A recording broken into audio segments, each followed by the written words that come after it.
Well, I want to thank Thom Tillis for coming in today and spending some time with us. I know you have a busy schedule up in Raleigh, and I really appreciate your time. My pleasure. And this is a very, very troubling situation and economic crisis that we're in. So we're going to cover some issues that will hopefully help our consumers, your constituents, small businesses, deal with this. And just if you can fill us in on some items which I've got today for us. What are the projections for business growth in North Carolina? I know it's a very progressive state, but for big and small businesses, I know we've been affected drastically. Well, the short to near or midterm projections are not good. The best that we can hope for is more or less flat growth. So we've gone into a trough, and the outlook for further reductions are not there, nor is there much optimism in terms of an upturn for at least another 9 to 12 months. The things that we have to look at, manufacturing sector, we've taken a hit. We're worried about how we can get some of those jobs back once we turn versus having lost them for good. When you say get them back from other states, be competitive from other states? Sometimes in other states, sometimes offshore. You've seen trucking companies locally going to manufacturing in North Mexico. You've seen some outsourcing of customer service jobs overseas. We're hoping to see some of those come back. And we're also looking at trying to incent other businesses, particularly capital-intensive businesses, to relocate to North Carolina. There's a lot of decisions being made now, particularly from businesses in the Northeast and in the Midwest, about where they should operate once they come out of the turn. So that represents opportunity for our region.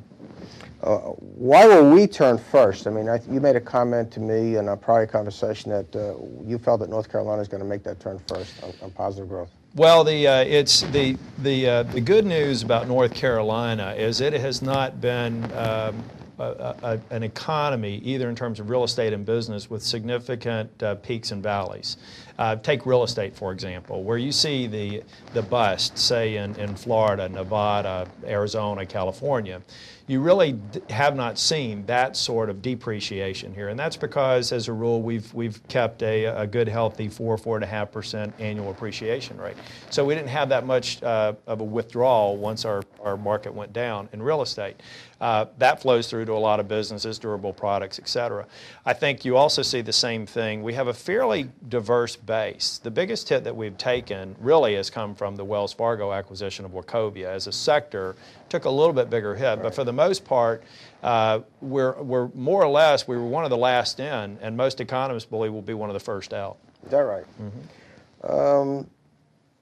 I hope you have some good news about small businesses. I mean, the theme of the show is financial self-defense. We tend to give small businesses a lot of information.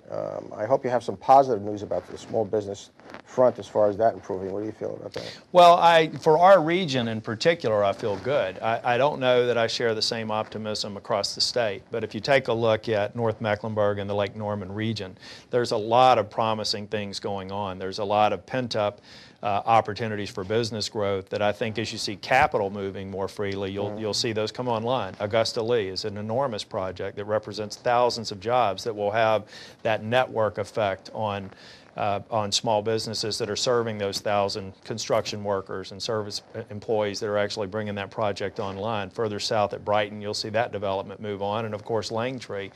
All of those represent fantastic opportunities for restaurants, small businesses serving the construction industry, and all of the ancillary businesses that would get into play when those projects go online. You mentioned Augusta Lee. That's going to be in Cornelius, and I think that's really going to be a very aggressive project. As a matter of fact, I think part of the plan was for them to actually put a new exit and entrance onto 77.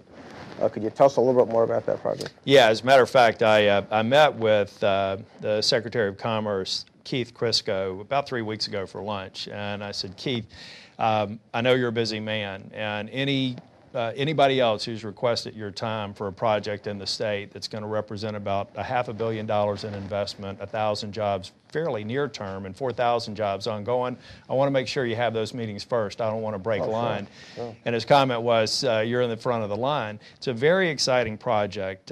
We've been working on this at the state and county and city level for a couple of years.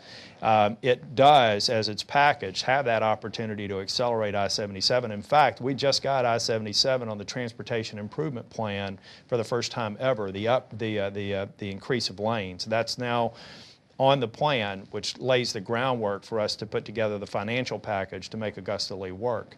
You know, it'll have a great anchor hotel.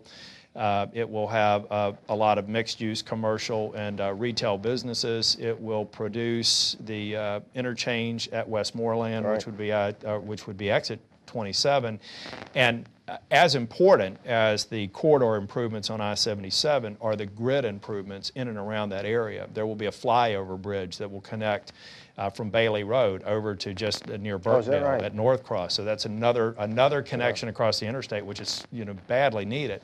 Upgrades to Westmoreland, upgrades to 21, upgrades to 115.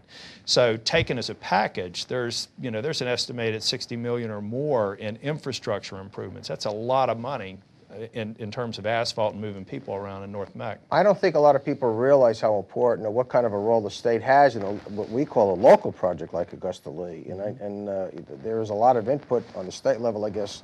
Benitez calls you up as our representative, and then you then have input into the state, I guess, to get some road improvements in. That's absolutely right. And what we've tried to do is be more strategic. I tell my very good friend, Mayor Tart, and the mayors in North Mecklenburg, in my view, we were playing checkers when other regions were playing chess. Lake Norman is an enormously important area economically to the state. Oh, sure. Yeah. And when you go to Secretary of Commerce and you go to the Secretary of Transportation, both whom I've met with on this project, they acknowledge that it has statewide significance. This isn't something that we alone have to do. They want to know about it, and they want to help us get it done. Yeah, that's great to know. Another project that you mentioned was the biotech campus. Yes. Tell me a little bit about that. You know, the biotech campus came out of the Pilatex ashes, if you will. It's a very important project that Dole Murdoch has helped fund. We have 7 colleges that are coming together for research purposes. There are a lot of businesses that are beginning to come online there. The high-tech jobs and other jobs related to that biotech campus represent one of the biggest growth opportunities for quality, high-paying jobs in this region.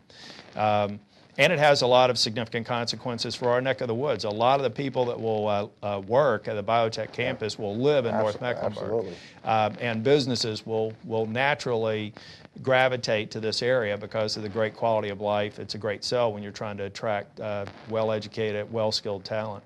Well, this is great information. We're going to take a short break, and we're going to come back and have a lot more questions for you. Great. All right, great.